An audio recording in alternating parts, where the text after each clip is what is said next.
Imagine waking up to find out the guy hired to keep your landlord in check just fired the entire board, locked the doors, and declared himself king of the hill. We're talking about Bill Pye, the head of the federal housing regulator, who basically just pulled a GTA-style carjacking on the entire U.S. mortgage market. This man didn't just step over the line, he erased it. He installed himself as the chair of the boards of the very companies he's supposed to be watching, Fannie Mae and Freddie Mac. We are talking about a $7.7 trillion empire, literally half of all home mortgages in America, now sitting in the pocket of one guy who decided the law was more of a suggestion. He didn't stop there, though. He purged 14 major board members and replaced them with his own loyalists, including a former partner from his private equity firm and even a high-level cost cutter from Elon Musk's inner circle at SpaceX. Thank you, Mr. Chairman. Mr. Secretary, the President announced on January 9th, in his words, quote, effective January 20th, 2026, I, as President of the United States, am calling for a one-year cap on credit card interest rates of 10%. In remarks at the World Economic Forum in Davos, the President further said, quote, the profit margin for credit card companies now exceeds 50%. He also indicated that Americans are paying 28, 30% interest rates. You were one of his top economic advisors, Mr. Secretary. Do you support interest rate caps to improve affordability on credit? I wholeheartedly support President Trump's policy, and I think that what you've just said would be in direct contrast to what Senator Warren said about this administration favoring the big banks, but those are facts. Well, I don't think my statement indicates at all what Senator Warren said or meant. I wanted an answer, you gave me one. Yep. But let's look at the current situation. We already have legislation that protects service members by putting a 36% cap, not just on credit cards, but all credit relationships, and it protects them from being exploited. And as in my youth, I was a company commander and saw it firsthand. Would it make sense as a first step to provide a 36% interest rate for all Americans, not just service members? 36% doesn't seem like much protection to me, Senator. Well, it's better than some of the things that are being presented to service members without the rates. These new plans to buy commodities, and sometimes the rates go to 500, and still today, you have entrepreneurs who are charging extraordinary rates, and particularly to vulnerable populations, which I know they don't congregate at Harvard Square, but they also don't hang out in New Haven either. So I think that would be a sound step, Mr. Secretary. Senator, you haven't seen all of New Haven. I haven't, but I've seen a lot of it, the parts that you might have missed. The situation at Fannie and Freddie is significant. We have significant federal interest financially in Fannie and Freddie. But under the director, Mr. Pulte, these taxpayer-owned assets are no longer in compliance with the law or with stock exchange listing standards. Pulte has appointed himself as director of both boards, even though the law says, quote, the director may not hold any office position or employment in Fannie or Freddie. A majority of the Fannie board has not been determined to be independent. The audit committee is no longer comprised entirely of independent members. And the the governance has been sacked by political affiliates. These all are prohibited by law and regulation. So how will you bring them into compliance, Mr. Secretary? That would be FHFA, not Treasury. Excuse me. You are one of the largest, or the taxpayers are. You provided them, Treasury did, not you personally, a $200 million bailout in 2008, and you have no interest in Fannie and Freddie? I'm very interested in Fannie and Freddie, and I'm interested in fulfilling the mission to the American people to keep mortgage rates low. What about following the laws? So again, you should ask Director Pulte. I do not see I don't think this creates a. Well, all right, you have nothing to do with Fannie and Freddie. Director Pulte has said that you and him are, quote, very aligned, and we meet regularly about the conservatorship. By the way, it's in conservatorship because of Secretary Paulson, your predecessor. According to Fannie and Freddie's annual reports, the companies, quote, continue to rely on financial support from Treasury pursuant to our senior preferred stock purchase agreement, under which taxpayers own 1 million preferred shares on a warrant to purchase up to 80% of their shares. Treasury staff manages those shares and warrants for the taxpayers. Your predecessor, Hank Paulson, placed these companies into conservatorship. So you have the premise or the power to place Fannie and Freddie into conservatorship. I would think that that gives you a little bit of leverage talking to Mr. Pulte about why he's not following the law. You're reneging on responsibilities, Mr. Secretary. And you're also, being the senior person here, your behavior to some of my colleagues is absolutely childish. Thank you.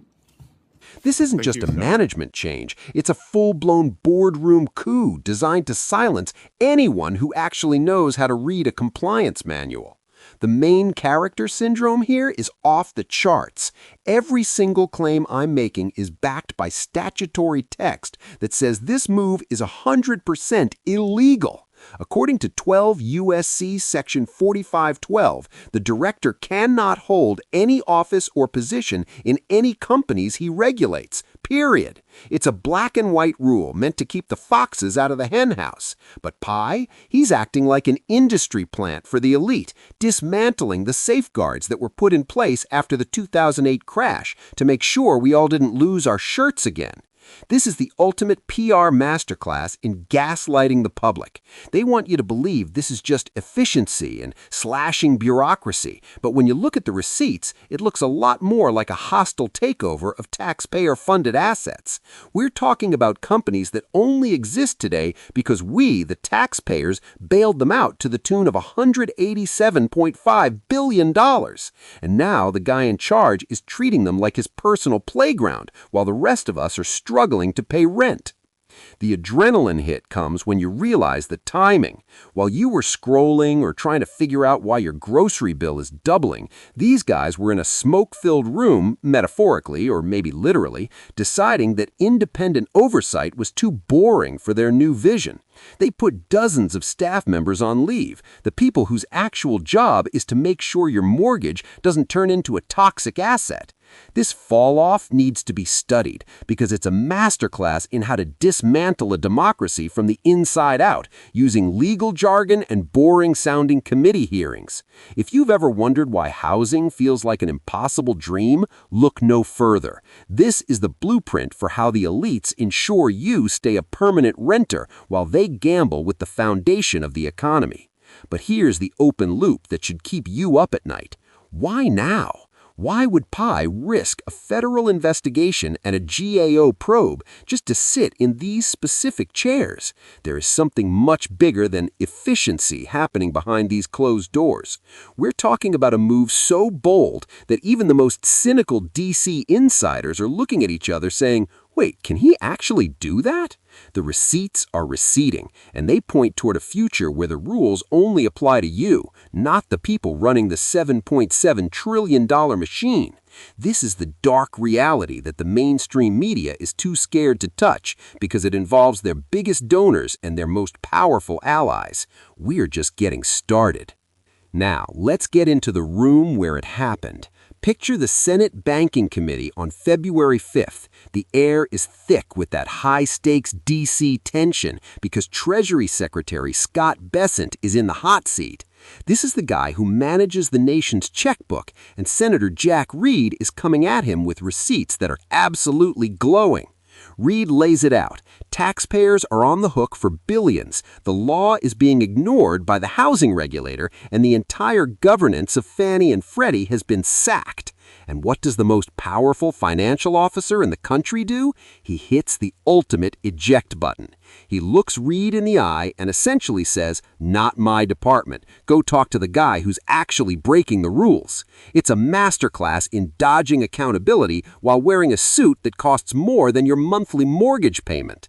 This is the getaway driver move. Bessent wants you to believe that the Treasury is just a passive observer in this $7.7 trillion drama.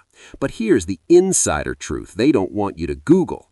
The Treasury Department isn't just some random bystander. Back in 2008, when the housing market was a smoldering crater, it was the Treasury that cut the check for $187.5 billion to keep these companies alive. In exchange, they didn't just get a thank you note, they got warrants to buy 80% of the stock. That means the American taxpayer, represented by Bessent, is effectively the majority owner. Imagine if the majority owner of a company watched the CEO fire the board and hire his buddies, and then told the shareholders, "Hey, don't look at me, I just work here." It's a level of gaslighting that would make a toxic ex blush. Senator Reid wasn't having it. He called Bessent's behavior absolutely childish, and for good reason. When you have that much financial exposure, you don't get to shrug your shoulders. The Treasury has senior preferred stock purchase agreements that give them massive leverage. They could stop this boardroom coup with a single phone call, but instead, Bessent is giving Bill Pai total cover. Why? Because if the Treasury admits they're in charge, they have to answer for the fall-off in housing affordability. By pointing the finger back at the FHFA, they create a loop of zero accountability. Pai says he's aligned with Bessent, and Bessent says Pai is the one in charge. It's a classic shell game played with $7.7 trillion of your money. The real dark reality here is that this isn't just a bureaucratic spat, it's a strategic retreat from oversight. When the person supposed to be the adult in the room decides to play hide and seek with the law, the entire system loses its teeth. Bessent's refusal to acknowledge Treasury's power over Fannie and Freddie is a signal to every corporate raider in the country that the gates are open. They're betting that you'll see a Senate hearing on C-SPAN and immediately touch grass because it sounds too complicated, but we see through the smoke. The getaway driver is idling the engine and the heist is moving into phase 2. Time to pull out the forensic kit because Chapter 3 is where we look at the literal smoking gun. If this were a courtroom drama, this is the moment the lawyer slams the folder on the desk and the music stops. We are looking at 12 U.S.C. Section 4512, specifically subsection G. This isn't some vague policy guideline. This is federal statute. It's written in plain, boring English so that even a career politician can't misinterpret it. The law explicitly states that the director of the FHFA cannot hold any office or position in any entity they regulate, period. It's a black and white rule meant to keep the foxes out of the henhouse. But Pai, he's acting like an industry plant for the elite, dismantling the safeguards that were put in place after the 2008 crash to make sure we all didn't lose our shirts again. This is the ultimate PR masterclass in gaslighting the public. They want you to believe this is just efficiency and slashing bureaucracy, but when you look at the receipts, it looks a lot more like a hostile takeover of taxpayer-funded assets. We're talking about companies that only exist today because we, the taxpayers, bailed them out to the tune of $187.5 billion. And now the guy in charge is treating them like his personal playground, while the rest of us are struggling to pay rent. And let's talk about the SpaceX connection. Bringing in Christopher Stanley, a guy tied to Elon Musk's government cost-cutting machine, was a massive flex. It was a signal that they intended to run these $7.7 trillion giants like a Silicon Valley startup. The problem, when you break things in the mortgage market, people lose their homes. Stanley resigned just 24 hours later after the heat got too high, which is the ultimate coping and seething move. It proved they knew the optics were radioactive. They tried to sneak a Musk Light operative into the heart of the U.S. housing system and got caught with their hands in the cookie jar. The dark reality of Chapter 3 here is that if the law doesn't apply to Pai, it doesn't apply to anyone at that level. We're watching the birth of a PR masterclass in legal immunity. They're betting that the average American won't look up a subsection G of a housing statute. They want you to think this is just nerdy red tape, but this red tape is the only thing stopping a single person from gambling with your home value. When the regulator becomes the regulated, the system isn't just broken, it's been hijacked. The statute says he may not. He did anyway. And the Treasury is just watching the clock.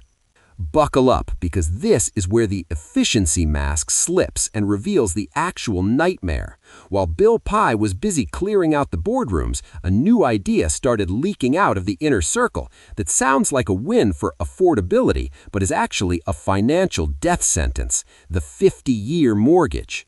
Trump publicly floated this in late 2025, and with Pye now acting as his own supervisor at the FHFA, there's nobody left to say this is a scam. On paper, it looks like a PR masterclass: lower monthly payments, easier to get in the door. But in reality, it's the ultimate debt trap designed to turn you into a permanent debt slave for the rest of your natural life. Here is the dark reality that economists are panicking about. Because of the way compound interest works, stretching a loan to 50 years doesn't just lower your payment, it explodes the total cost of the house. We're talking about paying nearly double the interest